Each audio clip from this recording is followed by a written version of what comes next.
I have enough security in myself to where I can be like, I know I'm a good quarterback. I know I can be a good quarterback in this league. I've proved it. I don't think the game's over.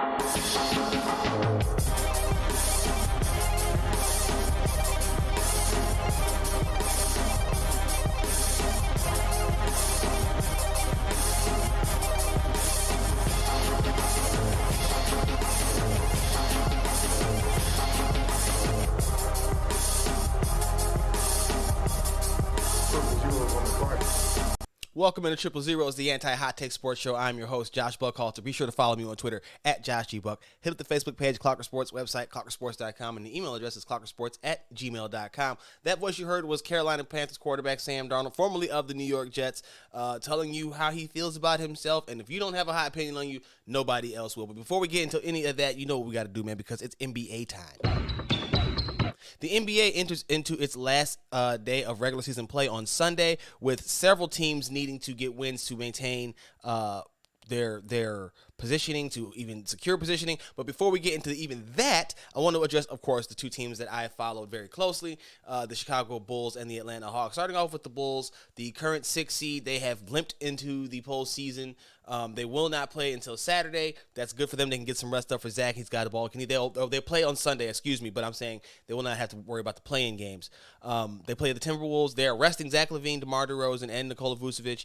Kobe White, I believe, is also doubtful for that game. And so they're probably not going to win, right?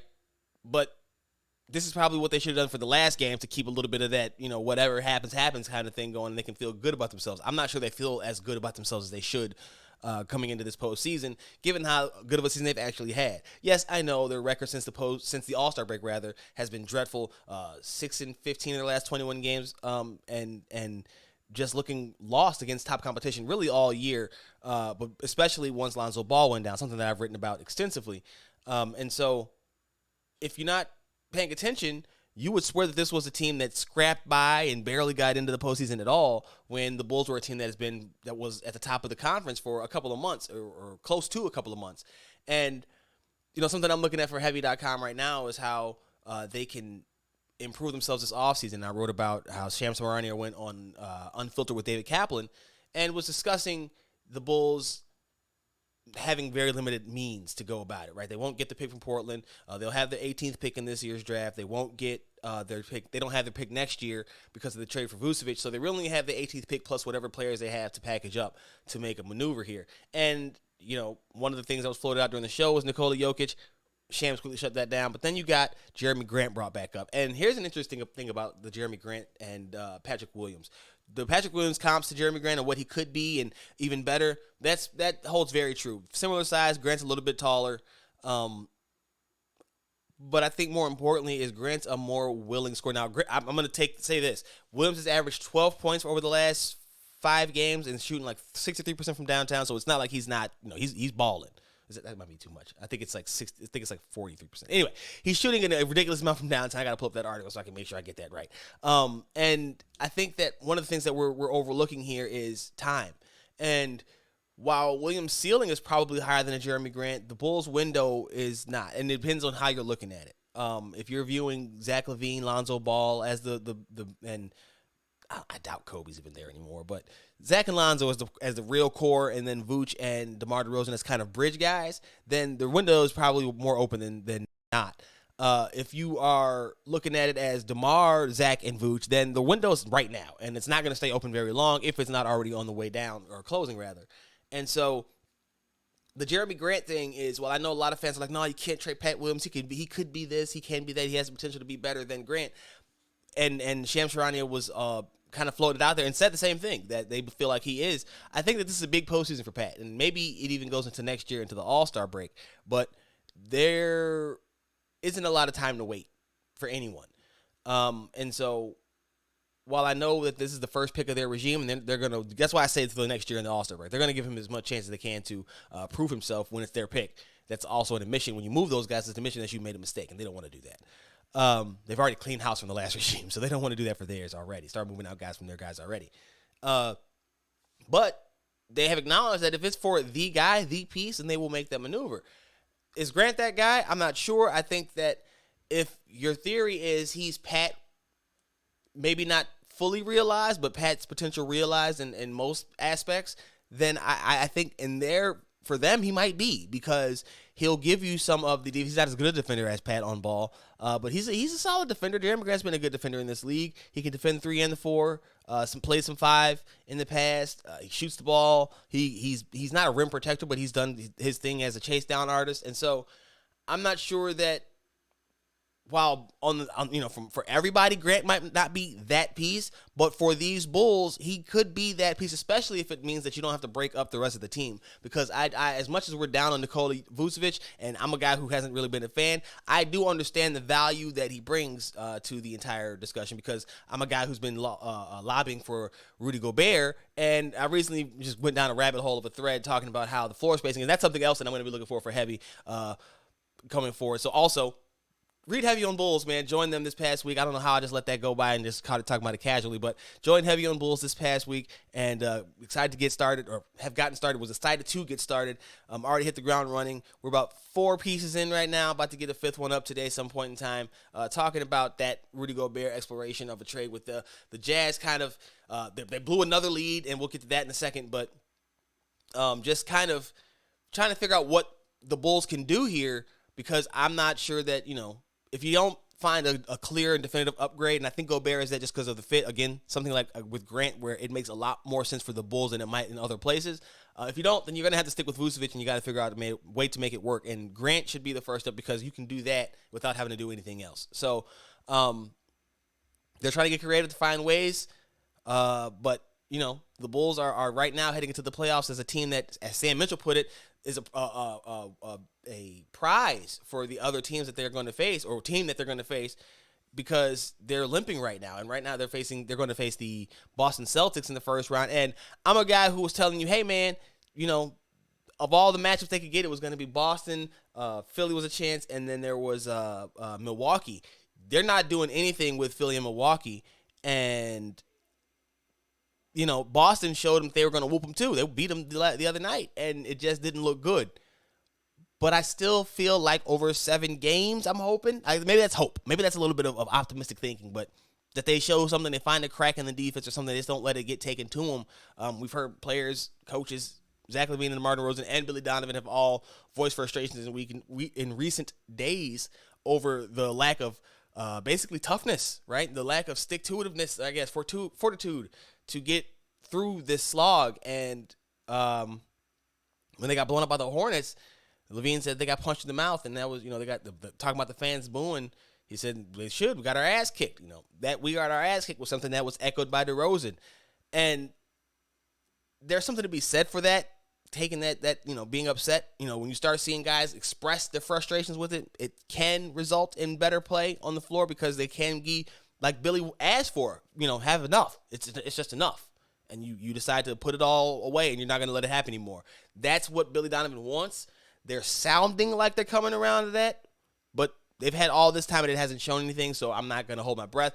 I will say it doesn't diminish anything that they've done this season, in my opinion. I just can't go that far. They were a lottery team, and while you can talk about, they fell from 1st to 6th, yeah, they also had some injuries that knocked them out and threw them off, and we can also talk about some other roster-building flaws that I will also get into for Heavy later on in the summer. So just not as rosy as it could be, but it's not as gloom and doom as they want you to believe either. For the Hawks, things are honestly better than I probably would have imagined if you'd have polled me back in December. I believe it was when they had all their run of COVID issues. They are the 9th seed. They need a win over Houston, who've already beat them this season, to maintain that position, because the Hornets are taking on, I can't remember who the Hornets are taking on, but they're going to be, I think it's Washington. And if they get that win and the Hawks lose, the Hawks will be on the road trying to beat Charlotte, who just beat them, not in the last meeting that these two teams had. So there's some trouble there. And then you got Brooklyn. Hawks can beat Brooklyn. Brooklyn can beat the Hawks. That's probably the bigger toss-up. And then Cleveland. There's no concern. If the Hawks have to play Cleveland, so be it. It's unlikely Milwaukee's sitting players today, so Cleveland probably will get that win. But if they don't get the win and Milwaukee does come out victorious and the Hawks get a win, the Hawks will take over that position and get the A seed. But again, it all is contingent upon them beating a Houston team that is feisty and will get after you with their big guards. Both of their guards are 6'4", 6'5", 6'6", right? In Kevin Porter Jr. and Jalen Green, and that has been a problem for the Hawks. Not only guards that can score, but guards with size on both ends of the floor, because those guys can get after Trae Young and make his life more difficult. You're not stopping him more often than not, but you definitely can make it tough on him. And I think that when that becomes a problem, when his offense becomes a problem, then the entire operation for the Hawks becomes a problem. And that's something that they're going to have to address in the offseason as well. I wrote about that before this season, that there's a need for a proven secondary option. And throughout the year, we've had guys step up. More often than not, it's been Bogdanovich. He tried to step up against Miami Heat. They fell short with some turnovers and some poor shot selection from Trae Young. And honestly, it's really good to have a guy like Bogdan as your bench guy, right? He's coming off the bench, but you need another all-star. You need another all-star caliber player to pair with Trae Young, because the NBA is about star power, brother. Like, there's no sugarcoating that. And that's why with the Bulls, I was talking about how I've talked about this for a couple episodes, but their margin for error is so thin because they don't have the upper echelon stars. They have to do it as a group. For the Hawks, they got an upper echelon star, but they're not necessarily in the same level, especially with John Collins out, and we don't know when he's going to come back, if he's going to come back. I wouldn't expect it, because he'd still have to ramp up, get in shape, and then get back into the groove of everything. So, I mean, it's possible. It's always possible, but I don't necessarily see it right now. With him out, there's not another guy that brings something unique, right? Bogdan is a great scorer. What Collins' ability is that people don't often appreciate was that energy and that versatility. Sometimes he could get him in trouble trying to do too much, but more often than not, the Hawks needed him to be able to cover this guy, pick and pop, pass a little bit this year, set the screen and then dive to the rim. Like, they need those kind of things that he brings. Like, Clint catches lobs, right? But there's no topping the excitement that comes from Trae to JC lob. There just isn't. And I think that that's a big factor for the Hawks, especially at home, but also on the road. Like, it's a silencer. That's a game changer, a momentum stealer from the other team when you can go down and boom on them like that with the easy, smooth-looking lob, and your power forward is coming down from the top, dropping it in. So the Hawks are a team that I think are highly dependent on who they're playing and where they're playing. Right now, they're hosting the Hornets, and that gives them a better chance of performing where they have a much better record at home than they do on the road. And I just want to see them be focused. When they're locked in, there's not many teams that they are better than them, and they got one of the best players in the game in Trae Young, who's having an all-NBA caliber season, an historic season, and he should be getting some more MVP conversation, but obviously because of where the Hawks are, that's not going to happen. So I've accepted that part, but he's got to get some all-NBA love, because my man has been hooping all year at 6'1", despite them trying to change the rules to stop him, despite the myriad injuries that this team has gone through, the myriad bouts with COVID that this team has gone through. He's still been steady and giving them a chance on most nights. There's also nights that he's giving it away, but that's every superstar. When you have the ball that many times, that much in a game, it's bound to be on your shoulders regardless win or lose. I just think that the conversation around Young and his historic season and all these numbers and stuff that he puts up, there's not enough all-NBA discussion, because I know why. I know why. It's because of where the Hawks are. Don't do that, though. Moving out, zooming out a little bit here, Joel Embiid got to yapping about the MVP award. He was going to win the scoring title. LeBron's not playing. 30.3 points this year per game for LeBron, 30.4 for Joel Embiid. Trae Young, by the way, also leads the league in both total points and assists. So if you want to talk about that, Embiid will win the scoring title, though, because he's averaging 30.4 points per game. I don't know how, whatever, man. Y'all do things the way y'all want to do things, NBA. That might seem a little bit, maybe you need to specify both. Whatever.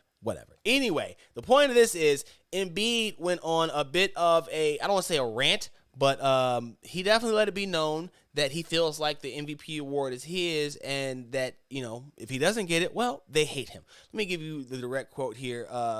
And let me preface this by saying this. Embiid is having a stellar season, right? He's got 13, 40, and 10 games. I just told you he was going to lead the league in scoring. And he kind of just went out of his way to say that, those 40 and 10 games, The last was it? Hold on, let me read this because I just came across it. 11 games with at least 40 points and 10 rebounds this season. The only players with more in a season since the merger are Russell Westbrook and Moses Malone. Both won MVP that season. Now, I will say this. Bringing up MVP and Russell Westbrook is not going to help your case because people are now starting to feel like Russ's MVPs for his stats were inflated and they didn't really do much. I will say that my personal pick for MVP has to be Nikola Jokic because first 2,000, 1,500 season, 2,000 points, 1,000 rebounds, 500 assists season in the NBA history. And I know that, there's fascination. That's not the word. Obsession with scoring. Jokic does not have the scoring numbers, but he has carried that Denver team out in the West to just two fewer wins than Embiid's team that has traded for a former MVP in James Harden. I know that some people are going to, and I got to keep finding this MVP quote here. They don't want you to kind of go with the narrative, and I agree. You shouldn't go with the narrative. And that's what made me have an issue with what Joel Embiid said. He said, I feel like they hate me. I feel like the standard for guys in Philly or for me is different than everyone else. He's also, now that's the quote that's been going around heavily. Before that, right before that, he said, if I don't get it, that's fine. Or he said, if I win it, great. If I don't win it, and then he went into this. And I just feel like, hey, family, you're doing tremendous things. Tremendous things. But there's this guy who won it last year, who's had to do even more with less this year. And raw numbers are beautiful. But Joel Embiid has had a better team around him the entire season. The entire season. And 2 wins, you can talk about their standings. The Philly is 4, and I believe Denver is 6 in the West. It's only 2-game difference in their record. With scraps out in Denver. I honor you, Embiid. I respect what Embiid has become. Staying healthy for the most part this year, right? I really, really honor what Embiid has worked himself into, getting that edge and seemingly taking things more serious now. This was unnecessary, and I don't think it really works in his favor because I don't think that you can discount what Joker did, despite the fact that we want to talk about Embiid being the first guy to average 30 in like 40 years, something like that. Like first center in 22 years to win the scoring title, and the first big in 40 years to average 30 points per game. So Embiid is making history as well, but he's the first in X amount of years. Joker is the first ever. Just like the argument for Russ's MVP was first guy to do the triple-double since Oscar Robertson, and then that became a bit of a it's not the same now. Well, I got to feel like we're going to go with the same thing. That's why I brought the Trae Young and the total point thing again, because if you want to break it down, Joker and Trae Young might have a better argument for it than Embiid. But anyway, I'm just getting homerish right here. That's all I'm doing. I don't want to do that right now. Commissioner Adam Silver is concerned with the amount of rest that is going on in the NBA. And I, for one, am a guy who has been saying this for quite some time, and I don't necessarily mean that guys shouldn't get their rest. I appreciate teams that are not able to necessarily, I don't want to say load manage, but I do think that if you don't have the superstars playing, it hurts the product. Not because fans won't watch, but the product on the floor is worse. Like it's really not a good thing to watch, and that in turn obviously makes it a bad experience for the fan, and so they don't want that at all. But here his opening statement was, "I'm not sitting here saying I have a great solution. I'm not standing here saying I have a great solution, rather.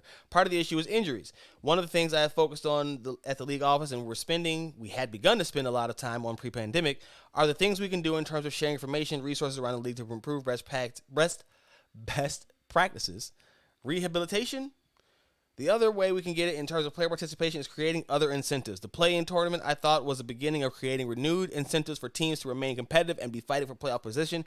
It might be through in-season tournaments and changes in format where we can get at it." Those are all great, and they're talking about doing the in-season tournament right now, where it's not going to be counting more than the Larry O'Brien Trophy. He specifically said he doesn't want to take away from the Larry O, but it's going to be something to incentivize teams to participate. No. especially if it means more games, because my solution is to reduce the number of games. I've heard the number 72 floated around. I'm going to say 62. And if that's, especially if you want to add in this in-season tournament, you can do that if you drop it down to 62. And my biggest issue with the NBA has been scheduling. There are games, 15 games some nights. Some nights you got 2. There are 10 games some nights. Some nights you got 3. And not when there's scheduling conflicts with other major events. This will just be random Tuesdays. Like, I know that there's certain patterns in how they do things and all this, that, and the third, but the NBA has too many games going on a regular basis with too many teams, too many interesting storylines to not have a consistent kind of pattern to how they're letting the viewer consume. And I think a lot of this came from before we had this kind of access. Back in the day, you could only watch so many games, but now I can watch whatever the hell game I want. So I need to be able to watch whatever the hell game I want. I don't need 13 on at one time because I can't watch 13 at one time, no matter how many screens I have, unless I got that security wall where they got the thing like I'm some kind of supervillain on Bond Island or something like that, right? I can't watch that many. I can consume about 4 or 5 at a time. That's a lot. And that takes some flipping. But to actually be able to consume games, just spread them out a little bit more. Just a little bit more. Even out some of the scheduling that you guys have done. And if you reduce the total number of games, I think you will see a lot more participation. It'll mean more. Each game will mean more. That's a good way to get guys motivated, is to have things actually mean something. And on top of that, you'll be able to, keep your product looking good for the fans, because that's really what it all comes down to. So I commend Adam Silver for trying to find ways to improve his game, his sport, better than the MLB commissioner and the NHL guys try to do more often than not. But I still think they're missing the point, because it's quite obvious that it's not, more games, a different type of game. No. Give guys more time. If you spread out that schedule, you can give guys more games or more days off in between. I just think the solution is so easy that they're just looking right past, because it can't be that simple, right? They don't want to lose the revenue for those games, but if it's crap, people are watching, and they know their numbers better than I do. He acknowledges they're concerned with star players not playing in a full complement of games. But creating new incentives will only last so long, because then they'll just load manage for that. I know that's what your logic behind, they're going to do it anyway. That's why I say don't just do 10, do 20. That's such a large gap that if you go to load managing from that, then you're just trying to game the system, and it becomes clear and obvious. And if you go that many, I think that's such a good faith argument that you can bake it into the CBA that you don't have to do this again for another 20 some odd years. I don't know. I'm probably not. That's legal stuff that's way beyond my pay grade. I just feel like it's such a simple solution, and they're making it really complicated. As usual, right? Switching gears. The Eagles and the Saints swapped first-round picks. And listen, there was a lot of maneuvering, and it was really about the Saints trying to get in front of the Chargers for a tackle, while the Saints lost Terran Armstead to the Miami Dolphins. Meanwhile, the Eagles get to punt on the draft that, not punt because they still got 2 other picks, but they kick out of one spot for a pick that in a draft that's not supposed to be heavy on top-tier talent in terms of quarterback position. And that's really what they're looking for, and they're going to give Jalen Hurts another year. By moving back this year and getting another pick for next year, they are able to reevaluate their position, get him some more weapons, and then next year, if they need to, they can package up their picks and move up for a quarterback. So I think that was probably the smartest move on their part. For the Saints, I get it. You always want to be in position to get the guy that you want, especially if you feel like another team is able to is going to take him, if they're eyeing him as well. But I'm not sure that pulling the deal as far out from the draft as they did is leaving the situation as advantageous as they had hoped. Now, everyone knows where you are, and people who have any type of intel on you are probably have a good guess of what you're going to do. And it's not definitive, no, but you're definitely tipping your hand more than had you had this deal on the table and just told the Eagles, hey, listen, let's get to draft day, see what happens, and if we're still in the same position where we are now, we'll pull the trigger. I get not wanting to, but I just feel like this was kind of one of those things where, the advantage of it is, surprise, you're not getting the guy you thought you got. Well, if you don't surprise them, what's stopping them from moving in front of you now? You know what I'm saying? And so, it just seems like a bit of a early pop gun, and we'll see what happens of it ultimately. Because I don't know that I don't even know. Like, we don't even know if the Chargers are going to do it. We don't even know what they're targeting for the Saints either. So all this speculation. I just know that so far out from when we're actually going to be doing the NFL draft, I don't know that it's going to be advantageous like it should. Like I said, this is supposed to be something that you can get a sneak attack on teams. April 20th, so we got a couple of 2 weeks, 3 weeks away. You got some time. That's a lot of time for another deal to be struck between the Chargers or whoever else is behind the Saints that wants to move. The Eagles could still package some stuff up and go back up if they want to. Like, it seems like such a big move to waste it so early. I don't know. Colin Kaepernick threw at the University of Michigan Pro Day and said afterwards that he is still hopeful for a chance with the team. I talked about last week Bruce Arians being a go for his putting people of color, minorities, women in position to succeed. Todd Bowles is elevated to head coach after he left. Todd Bowles is going to be probably in better position than any black coach in history with Tom Brady. Not probably because he's got Tom Brady, but he's better positioned than any black coach in history with Tom Brady under center. And Byron Leftwich is an offensive coordinator there who might be in line for his own, should be in line for his own job. They've got, I believe her name is Jennifer Walker, the lady on the staff as well. And so Bruce Arians has always been proactive. Shout out to Jim Harbaugh for giving Cap a chance in an environment with somebody that he's familiar with. Harbaugh and Cap took this 49ers to a Super Bowl. Both have been kind of exiled from the NFL in ways, especially from San Francisco. But I think that the biggest thing I think from this was that, remember I talked about Pete Carroll bringing up Colin Kaepernick and saying that, if there's an opportunity, maybe not here. And I said at the time that I felt like it was just lip service to keep them relevant. And I should have measured my words better and said that it seems like it's a conversation about nothing for nothing. There's no purpose to saying that. That's all I really felt. And I feel the same way now that Pete Carroll's comments didn't mean much because no change was coming of it. And now I get it. He was asked and you got to address it. I do think, though, that Kaepernick's time is likely over the NFL because we've seen them go for guys with much less ability, but much less circumstance around them as well. Whether you agree or disagree, there's circumstance around him. And as a backup, which is his best chance and only chance in the NFL, which would be his only chance in the NFL at this point, there are guys who can be developed.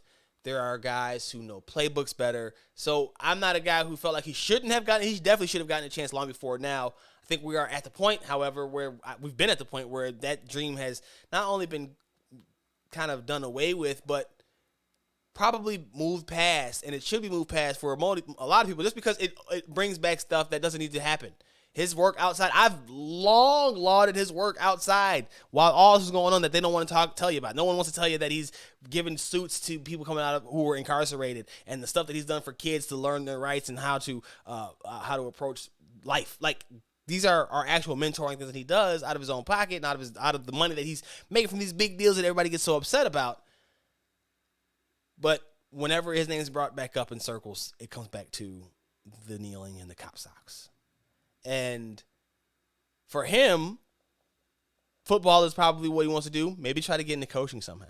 Maybe try to get into training somehow. He was working with Justin Fields of the Bears, who I'll get to in a second because I should have started off with them, but I won't. But I didn't. I like that Harbaugh did what he did. That's real. I like that Cap is still trying to stay in shape. You stay in shape until it's not, until you don't. You always stay ready. Because they're always going to look at you like, they will come to him when he's 40 and say, see, he doesn't want a chance. So I commend him for that. I just don't know that we're ever going to get to see him back on the field. And that's unfortunate because of how it all ended. But I just think that's what it is. Sam Darnold, quarterback for the Carolina Panthers, as we let the show off with, had some things to say.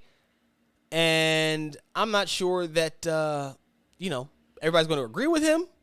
And I'm not even sure that Sam Darnold agrees with Sam Darnold on this one. And here's Sam Darnold. It truly is, and this is kind of where you're not going to believe what I say, but just bear with me. I'll be ready. Yeah.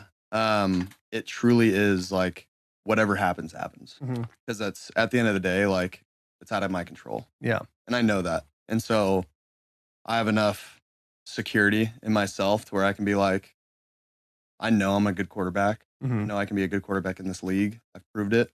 And I know there's a team, if, something happens, that would want me. And so we can all talk about him finishing it, saying he knows there's a team that won. There's a team that's going to win. That's usually how it goes with quarterbacks in the NFL.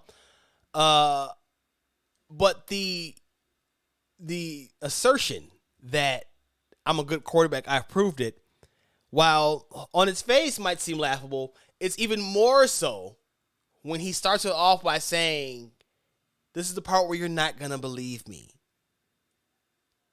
Samuel, we've seen you say that you've seen ghosts. We've seen you get a lot of faith down in Carolina just to wet the bed. And I'm trying to figure out where the hell you've proven that you were a good quarterback. Draft status is not proof of that. We gave you the benefit of the doubt when you were under Adam Gase because Adam Gase is a crazy person, and nobody wanted to believe that it was Sam Darnold's fault. Your best season, you threw 19 touchdowns to 13 picks, 3,024 yards, 61% of your 61.9% of your passes completed. Those are all like borderline.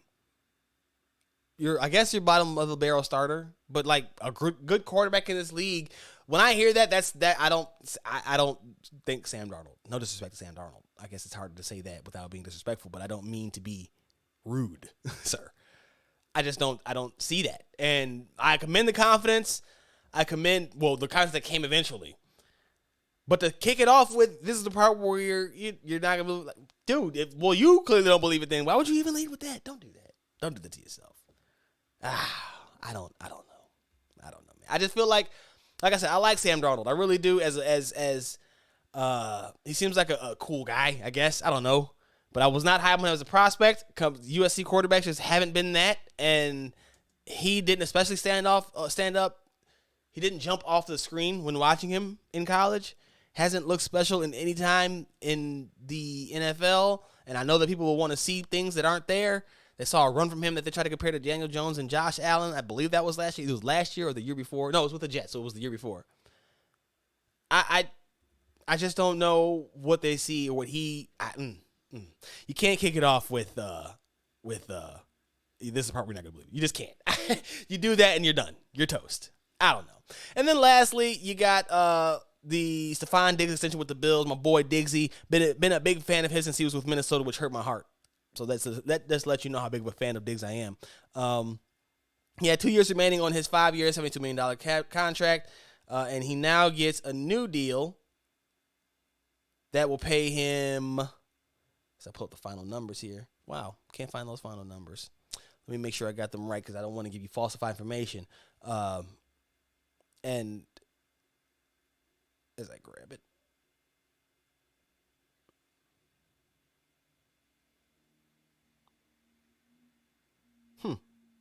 And it's funny.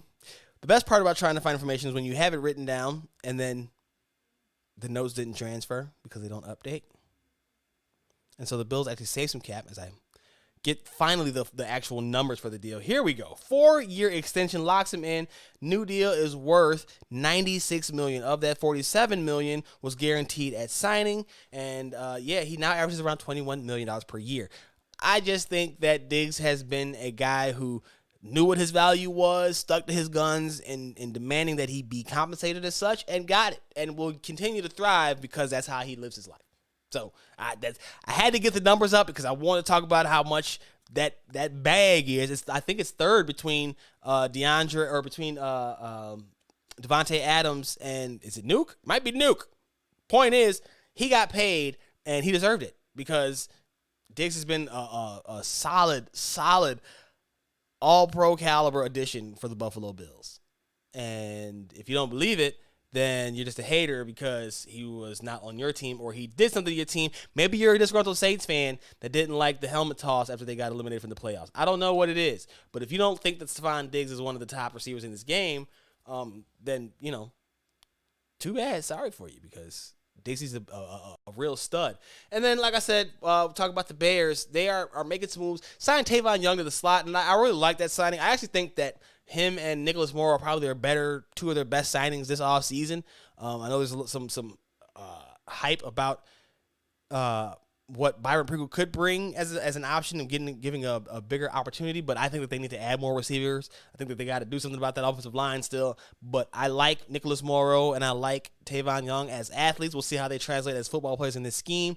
I know that they're bringing over a few guys. Al-Qadim Muhammad has joined in as an edge rusher. That was a little while back, but there's guys from the Eberflus regime out in Indianapolis. I just want them to get Fields a weapon. Don't waste Justin Fields because you feel like we gotta build this thing smart. Building this thing smart means building it around Justin Fields. And I'm not a professional, so I gotta defer. But I have an opinion. That's why I'm doing the show. And my opinion is, if the more years of Fields' career that you waste trying to be patient and doing things like that, are more years that you're gonna be stuck in the doldrums. You got a guy that if you think he's a guy, unless you don't think he's a guy, which and that's the case, okay. But if you think he's the guy, you have to you have to capitalize while the getting is good because it don't stay good very long, period. That's going to do it for this episode of Triple Zeros. Be sure to follow me on Twitter at JoshGBuck. Hit up the Facebook page, Clocker Sports, website, clockersports.com, email address is clockersports@gmail.com, and, of course, read the stuff. Or you can also follow the show on Facebook and Twitter at 30spod. That's the number 3 zeros and pod. And, of course, read the stuff. Last Run of Pro Football, Soaring Down South, and now Heavy.com. And, of course, you can find the aggregate of everything on clockersports.com. Until the very next time, man, you already know what it is. I am gone.